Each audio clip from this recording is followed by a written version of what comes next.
Good morning students, कैसे हैं आप सब।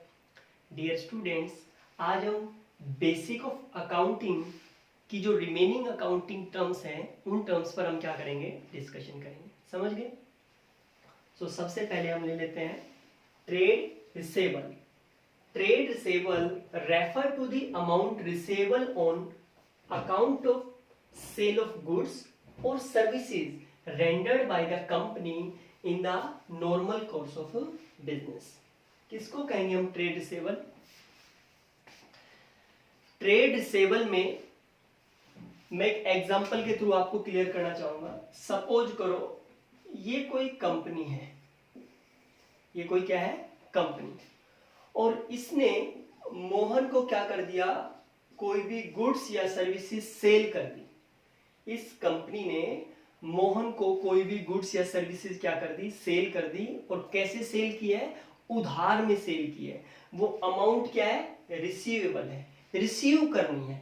किसने रिसीव करनी है, कंपनी ने रिसीव करनी है। सो मोहन जो होगा वो कंपनी के लिए क्या होगा, ट्रेड रिसेबल। समझ गए। यानी किसी कंपनी कोई भी गुड्स या सर्विसेज उधार में सेल कर दे और वो अमाउंट कंपनी ने क्या करनी है, रिसीव करनी है। उधार है, वो लेनी है, वो पैसा लेना है, वो अमाउंट लेनी है। सो उसको हम क्या कहेंगे, ट्रेड रिसेबल। समझ गए। अब ट्रेड रिसेबल में किस किस को इंक्लूड किया जाता है, debtors and bills receivable. Debtors और बिल्स रिसेबल को ही क्या कहा जाता है, ट्रेड रिसेबल। डेटर्स किसको बोलते हैं, बिल्स रिसेबल किसको बोलते हैं। देखो, किसी कंपनी ने कोई भी गुड्स या सर्विसेज किसको सोल्ड की, मोहन को सोल्ड की। तो मोहन क्या है, कंपनी के लिए एक डेटर्स है। मोहन कंपनी के लिए क्या है, एक डेटर्स है। लेकिन कंपनी क्या करती कि जो भी गुड्स या सर्विसेज उसने सेल की है, जो भी गुड्स या सर्विसेज किसने सेल किया है, कंपनी ने किसको सेल कर दी, मोहन को सेल कर दी। और जो मोहन है उससे बिल साइन करा लिया।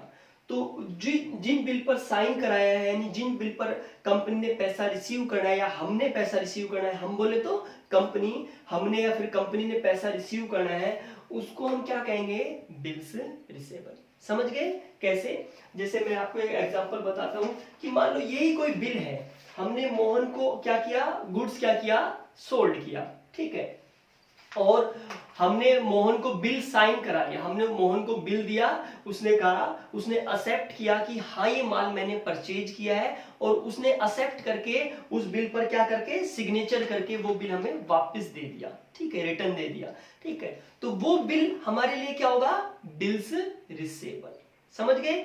यानी अगर हम अपने कस्टमर से, यानी कंपनी अपने कस्टमर से क्या करती है, अगर कोई बिल साइन करा लेती है तो उसको हम क्या कहेंगे, बिल्स रिसेबल। और जब तक कंपनी जो बिल है साइन नहीं कराती कस्टमर से, तब तक वो कस्टमर कंपनी के लिए क्या होगा, डेटर्स होगा।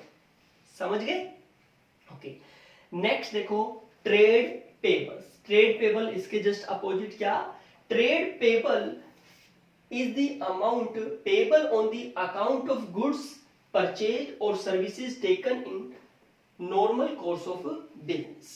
यानी कोई भी कंपनी कोई भी गुड्स या सर्विसेज अगर उधार में परचेज कर लेती है, ठीक है, और वो अमाउंट कंपनी को क्या करना है, पे करना है, पेएबल है, यानी वो उधार है, वो देना है, तो वो कंपनी के लिए क्या होंगे, ट्रेड पेएबल। समझ गए। सपोज करो मैंने आपसे ही कोई भी गुड्स या सर्विसेज क्या कर ली, उधार में परचेज कर ली, तो आपको मैंने क्या करना है, पैसा पे करना है ना। तो आप मेरे लिए क्या हो, ट्रेड पेबल, क्योंकि मैंने आपको क्या करना है, पे करना है, मैंने आपको क्या करना है, अमाउंट पे करना है, तो आप मेरे लिए क्या हो, ट्रेड पेबल। ट्रेड पेबल में स्टूडेंट्स किस किस को इंक्लूड किया जाता है, क्रेडिटर्स एंड बिल्स पेबल। यानी क्रेडिटर्स एंड बिल्स पेबल दोनों को ही हम क्या बोलते हैं, ट्रेड पेबल।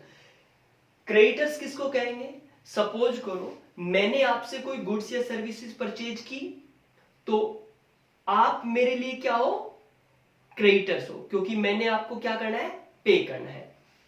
और आपने क्या कर रखा है, आपने कोई बिल लिखा, मुझे दिया और मैंने उस बिल को एक्सेप्ट करके आपको वापस दे दिया। यानी कहने का मतलब ये है कि आपने मुझसे बिल क्या करा रखे हैं, साइन करा रखे हैं। मैंने उन बिल पर एक्सेप्टेड करके साइन करके वो बिल आपको दे रखे हैं, ठीक है।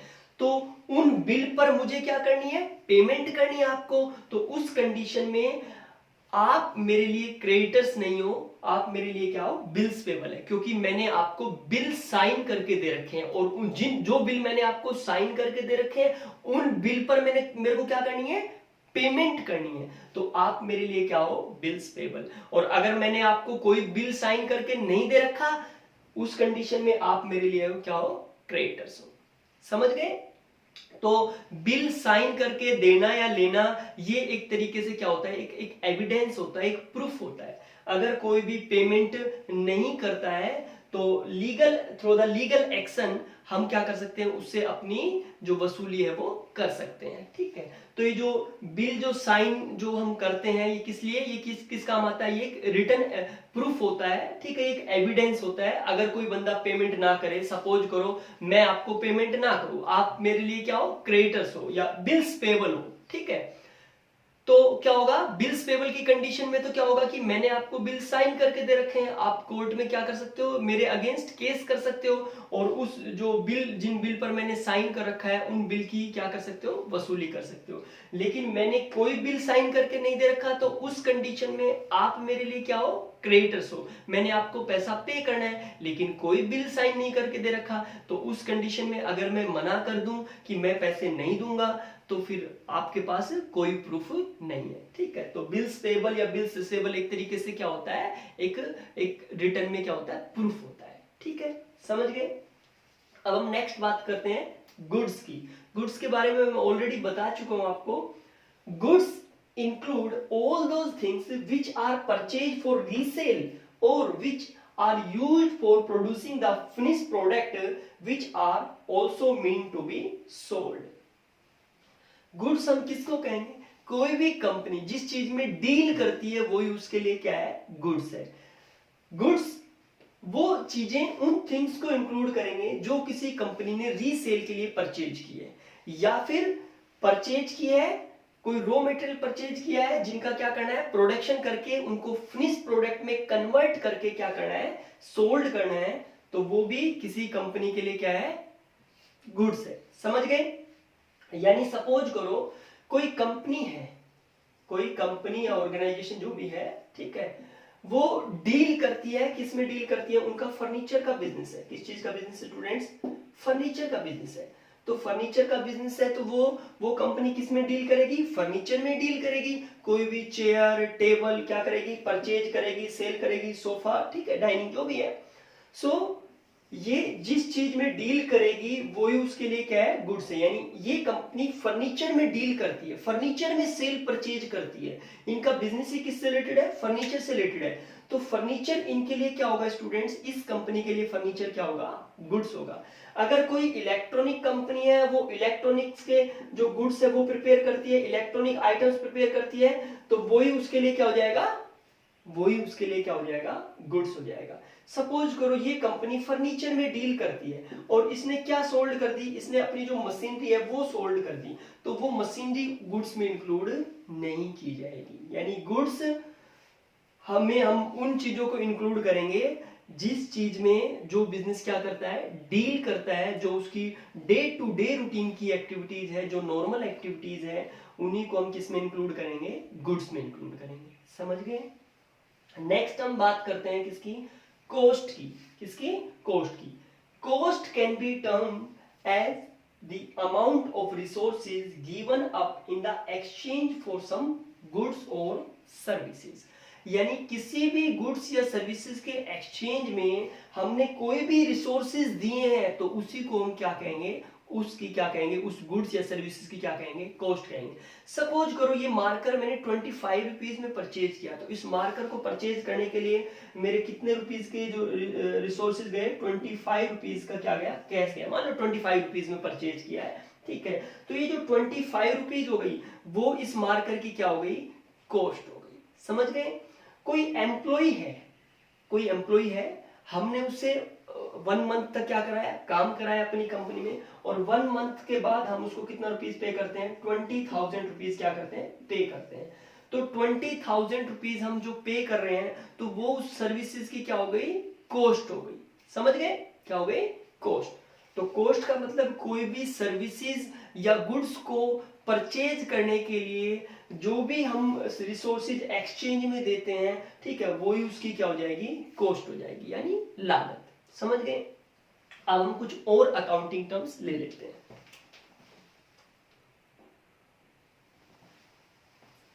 सो नेक्स्ट टर्म ले लेते हैं हम voucher. A voucher is a document which provide the authorization to pay and on the basis of which business transactions are first of all recorded in the books of account। किसको कहेंगे students हम voucher? Voucher वो documents होता है जो हमें authorisation provide करता है किसी भी ट्रांजेक्शन को सबसे पहले बुक्स ऑफ अकाउंट में रिकॉर्ड करने के लिए। कंपनी अपने तरीके से अलग अलग ढंग से क्या प्रिपेयर करवाती है, वाउचर प्रिपेयर करवाती है। वाउचर वो डॉक्यूमेंट्स होता है जो हमें ये बताता है कि किस अकाउंट को हमें डेबिट करना है और किस अकाउंट को हमें क्या करना है, क्रेडिट करना है। समझ गए। वाउचर को देख के हमें पता चलेगा कि हमें की ट्रांजेक्शन क्या हुई है, ठीक है। ये वाउचर ही वो प्रूफ है, वो एविडेंस है जो किसी भी ट्रांजेक्शन के होने का क्या है, एक एविडेंस है। समझ गए। तो कंपनी अलग अलग ढंग से, अलग अलग तरीके से अपने अलग अलग फॉर्मेट्स में क्या प्रिपेयर कराती है, वाउचर प्रिपेयर कराती है। उन्हीं के बेस पर हम किसी भी ट्रांजेक्शन को क्या करते हैं, बुक्स में रिकॉर्ड करते हैं। समझ गए। नेक्स्ट देखो students, discount. Discount is either an allowance offered by the seller of goods out of the selling price of the goods or deduction for the making prompt payment। किसको कहेंगे हम discount? Discount या तो कोई seller क्या करता है कि उसको एक जो उसका लिस्ट प्राइस है उस पर उसको ऑफर करता है, उसको अलाउंस ऑफर करता है, उसको रिबेट एक छूट ऑफर करता है, या फिर वो छूट कब देता है, जब भी कोई कस्टमर क्या करता है, प्रॉम्प्ट पेमेंट, यानी 1 वीक में, 10 डेज में उसको एक टाइम पीरियड दे दिया जाता है, यानी वो जल्दी पेमेंट करेगा तो ही उसको क्या मिलेगा, डिस्काउंट मिलेगा। तो इस तरीके से डिस्काउंट दिया जाता है एक अलाउंस के रूप में, एक रिबेट के रूप में, ठीक है। एक 2 टाइप्स के हमारे डिस्काउंट होंगे, trade discount and cash discount. Students जो ट्रेड डिस्काउंट है, ट्रेड डिस्काउंट किस तरीके से दिया जाता है, जो भी लिस्ट प्राइस है, सपोज करो आप शॉपकीपर के पास गए, आप बुक परचेज करने गए, बुक का प्राइस था ₹500। कितना रुपीज था, 500, और शॉपकीपर ने आपको डिस्काउंट दिया 20% का। कितना परसेंट का दे दिया, 20% का। तो इसमें 20% लेस करें हम तो ये आएगा 100 रुपीज आएगा स्टूडेंट। और आपको जो शॉपकीपर ने जो बुक्स को दिया, सेल किया, वो कितने रुपीज में सेल किया, 400 रुपीज में सेल किया। तो इस तरह का जो डिस्काउंट होगा, ये जरूरी नहीं है कि आप अगर आज पेमेंट करोगे कल पेमेंट करोगे, तो ये क्या दिया जा रहा है, ये एमआरपी पे जो डिस्काउंट दिया जा रहा है, जो भी लिस्ट प्राइस है, जो भी कैटलॉग प्राइस है, उस प्राइस पर जो डिस्काउंट दिया जा रहा है, उस डिस्काउंट को हम क्या कहेंगे स्टूडेंट्स, ट्रेड डिस्काउंट कहेंगे। और ये जो ट्रेड डिस्काउंट है 100 रुपीज का जो उसने डिस्काउंट दिया, जो 20% जो डिस्काउंट दिया, इसको भी हम बुक्स में रिकॉर्ड नहीं करेंगे, ठीक है। यानी ये डायरेक्टली हम आउटसाइड द जो अपनी जो बेस अकाउंटिंग टर्म्स है उनसे बाहर ही हम इसको कैलकुलेशन में लेंगे। अकाउंटिंग में इसको कैलकुलेशन में नहीं लिया जाएगा। ये हम जो एंट्री जो रिकॉर्ड करेंगे बुक्स ऑफ अकाउंट्स में, वो कितने रुपीज से रिकॉर्ड करेंगे, 400 रुपीज से रिकॉर्ड करेंगे। मींस जो 100 रुपीज है, जो ट्रेड डिस्काउंट है, इसको बुक्स में कहीं पे भी शो नहीं किया जाएगा। समझ गए। नेक्स्ट देखो कैश डिस्काउंट। कैश डिस्काउंट कोई सेलर कब देता है, प्रॉम्प्ट पेमेंट अगर कोई कस्टमर करता है, कोई जल्दी पेमेंट, उसको टाइम पीरियड दे दिया कस्टमर को कि अगर वो 10 डेज में पेमेंट करेगा, कितने डेज में, अगर 10 डेज में पेमेंट करेगा तो ही उसको वो डिस्काउंट मिलेगा, तो ही 2% डिस्काउंट मिलेगा, ठीक है। सपोज करो ये उसने कोई 1000 रुपीज का गुड सोल्ड किया और उस पर कितना परसेंट डिस्काउंट है, 2%, तो ये 2% हो जाएगा, 20 रुपीज का डिस्काउंट हो जाएगा। कितने रुपीज का हो जाएगा, 20 रुपीज का। तो 20 रुपीज का किसी कस्टमर को डिस्काउंट तब दिया जाएगा जब वो 1 वीक में या 10 डेज में, ऐसा कुछ टाइम पीरियड सेलर ने क्या कर दिया, फिक्स कर दिया। तभी वो क्या किया जाएगा, वो डिस्काउंट उसको दिया जाएगा। तो इस तरह के डिस्काउंट को, जो प्रॉम्प्ट पेमेंट के लिए जो डिस्काउंट दिया जाता है, उस डिस्काउंट को हम क्या कहते हैं स्टूडेंट्स, कैश डिस्काउंट। और इस कैश डिस्काउंट को क्या किया जाता है, ये जो 20 रुपीज है, इसको क्या किया जाएगा, बुक्स ऑफ अकाउंट में रिकॉर्ड किया जाएगा। एक सेलर के लिए, सेलर ने किसी कस्टमर को दिया है, तो सेलर के लिए तो क्या हो जाएगा, वो एक तरीके से एक्सपेंसिस हो जाएगा, वो लॉस हो जाएगा, वो एक्सपेंसिस में दिखाएगा इसको। लेकिन एक जो परचेजर है, परचेजर के लिए वो क्या है, इनकम है, तो वो इस डिस्काउंट को किस में दिखाएगा, इनकम में शो करेगा। समझ गए? यानी कैश डिस्काउंट को बुक्स ऑफ अकाउंट में शो किया जाएगा, रिकॉर्ड किया जाएगा, लेकिन ट्रेड डिस्काउंट को बुक्स ऑफ अकाउंट में कहीं पे भी रिकॉर्ड नहीं किया जाएगा। इसको डायरेक्टली माइनस करके हम क्या करेंगे, ट्रांजैक्शन को रिकॉर्ड करेंगे। नेक्स्ट देखो स्टूडेंट्स, रिबेट। रिबेट का मतलब भी छूट, डिस्काउंट ही होता है एक तरीके से, लेकिन इसका मीनिंग थोड़ा सा अलग है इससे। क्या?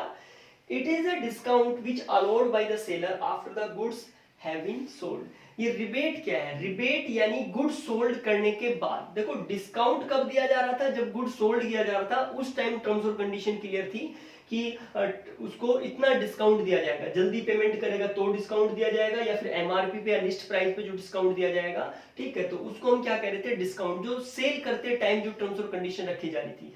और ये रिबेट क्या है, ये रिबेट जो माल हमने सोल्ड कर दिया उस पर कोई छूट दी जा रही है, तो उसको हम क्या कहेंगे, रिबेट कहेंगे। जैसे कई बार जो कस्टमर कहता है कि ये देखो आपने दिया था मेरे को इतने रुपए का, इसको वापस लो, ठीक है, ये मैंने ये बुक परचेज की थी, ये बुक के अंदर देखो यहाँ पे मिस प्रिंट है, तो ये अपनी बुक वापस ले लो। हम गए शॉपकीपर के पास और कहा कि ये बुक वापस ले लो, इसमें ये मिस प्रिंट है, मैं तो ये बुक नहीं। तो शॉपकीपर कहता है कोई नहीं, आप 100 रुपए कम दे दो, 100 रुपए मेरे से वापस ले जाओ, या 100 रुपए कम दे देना, आपने उधार बेचा है अगर शॉपकीपर ने, 100 रुपए आपने 400 रुपए देने थे, कोई बात नहीं, आप 300 रुपए दे दो और आप इस बुक को रख लो। तो उस तरह के जो छूट जो दी जाती है, जो डिस्काउंट जो दिया जाता है, जो सेल के बाद जो डिस्काउंट दिया जाता है, उसको हम क्या कहते हैं स्टूडेंट, रिबेट कहते हैं। समझ गए? एंट्री। देखो बुक्स में ही हम जब अकाउंटिंग आगे पढ़ेंगे तो इसमें बहुत बार entry entry entry word use करेंगे। तो ये एंट्री क्या होता है, when a transactions or event is recorded in the books of account is called entry। यानी किसी भी ट्रांजेक्शन को हम रिकॉर्ड करेंगे तो उसी को हम क्या कहेंगे, एंट्री। कोई भी ट्रांजेक्शन है उसको हमने रिकॉर्ड किया तो वो क्या है, एंट्री। समझ गए? यानी हमने ये परचेज किया तो हमने इसको रिकॉर्ड किया, इस ट्रांजेक्शन को रिकॉर्ड किया, तो वो उसको हम क्या कहेंगे, एंट्री कहेंगे। तो एंट्री का मतलब समझ गए, यानी ट्रांजेक्शन को बुक्स में रिकॉर्ड किया जाता है, उस रिकॉर्डिंग को ही हम क्या कहते हैं, रिकॉर्ड करने को ही हम क्या कहते हैं, एंट्री बोलते हैं। समझ गए स्टूडेंट्स?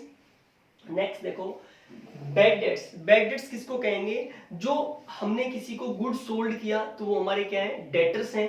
और डेटर से जो अमाउंट इरिकवरेबल है, यानी जिसको हम रिकवर नहीं कर सकते, जिसको हम रिसीव नहीं कर सकते, वसूल नहीं सकते हैं, उसको हम क्या कहेंगे, बैड डेट्स कहेंगे। यानी सीधी सीधी सी बातों में, सीधे सीधे शब्दों में, कि जो पैसा हमारा डूब गया, ठीक है, जो अब मिलने की कोई उम्मीद नहीं है, जो इरिकवरेबल है, जिसको हम रिकवर नहीं कर सकते, जिसकी भरपाई नहीं कर सकते, वो हमारे लिए क्या है, बैड डेट्स। उसको हम क्या कहेंगे, बैड डेट्स कहेंगे। समझ गए? Next students, insolvent. क्या कहेंगे, इंसॉल्वेंट किसको कहेंगे, इंसॉल्वेंट जो पर्सन अपने डेट को पे करने के लिए कैपेबल नहीं है, यानी इतनी एबिलिटी नहीं है, इतनी उसके पास असेट्स नहीं है कि वो अपने डेट की पेमेंट कर सके। डेट मींस कर्ज, वो अपने कर्ज जो भी है, उसका डेट जो है, उस कर्ज को चुका सके, उस कर्ज की पेमेंट कर सके, इतनी ना उसके पास कोई असेट्स है, ना वो उस एबिलिटी में है, ना उसके इतना कैपेबल है कि वो उस डेट की पेमेंट, उस कर्ज की पेमेंट कर सके। तो ऐसे पर्सन को हम क्या कहेंगे, इंसॉल्वेंट। ऐसी कंपनी को हम क्या कहेंगे, इंसॉल्वेंट। समझ गए? नेक्स्ट देखो, सोलवेंट। सोलवेंट किसको कहेंगे, सोलवेंट उस पर्सन को कहेंगे जो अपने डेट को पे करने के लिए क्या है, कैपेबल है, यानी उसके पास इतनी असेट्स है कि इतनी एबिलिटी है, इतनी असेट्स है कि वो उन असेट्स से क्या कर सकता है, अपने कर्ज की पेमेंट, अपने डेट की पेमेंट, अपने लोन की पेमेंट इजीली कर सकता है। तो उस पर्सन को हम क्या कहेंगे, सोलवेंट कहेंगे। नेक्स्ट हम बात करते हैं इन्वेस्टमेंट। इन्वेस्टमेंट वो अमाउंट जो हमने क्या किसी दूसरी कंपनी के शेयर परचेज कर रखे हैं, डिवेंचर परचेज कर रखे हैं, बैंक में फिक्स डिपॉजिट करा रखा है, एफडी करा रखा है, यानी अपनी कंपनी को छोड़कर कहीं पे भी, चाहे वो आपने बैंक में पैसा इन्वेस्ट कर रखा है, बैंक में उस पैसे को डिपॉजिट करा रखा है, किसी कंपनी के शेयर परचेज कर रखे हैं, डिवेंचर परचेज कर रखे हैं, अपने भाई को उधार दे रखा है, लोन दे रखा है ब्याज पे, यानी जो अर्निंग के पॉइंट ऑफ व्यू से, ध्यान रहे किसके पॉइंट ऑफ व्यू से, अर्निंग के पॉइंट ऑफ व्यू से जो भी पैसा हमने एक अपनी कंपनी को छोड़कर बाहर इन्वेस्ट कर रखा है उसको हम क्या कहेंगे, इन्वेस्टमेंट कहेंगे। समझ गए? हमारी कंपनी तो सपोज करो कौन सी है, बजाज लिमिटेड है। कौन सी लिमिटेड है? बजाज लिमिटेड है। और हमने ये जो पैसा है ये मारुति कंपनी में, या ये मान लो हमने BMW जो है उसमें इन्वेस्ट कर रखा है, ठीक है, या मारुति कंपनी में इन्वेस्ट कर रखा है। तो एक कंपनी ने, बजाज लिमिटेड ने अपनी कंपनी को छोड़कर दूसरी कंपनी में जो भी इन्वेस्टमेंट कर रखा है, जो भी पैसा डिपॉजिट, या उसने किसी बैंक में एफडी करा रखी, या कोई समझो ना, अर्निंग के पॉइंट ऑफ व्यू से कहीं पे भी उसने वो मनी इन्वेस्ट कर रखा है, तो उसको हम क्या कहेंगे स्टूडेंट्स, इन्वेस्टमेंट कहेंगे। समझ गए? Thank you for watching. Next video में हम स्टूडेंट्स क्या करेंगे, नेक्स्ट वीडियो में जो अकाउंटिंग इक्वेशन है उस टॉपिक पर क्या करेंगे, डिस्कशन करेंगे।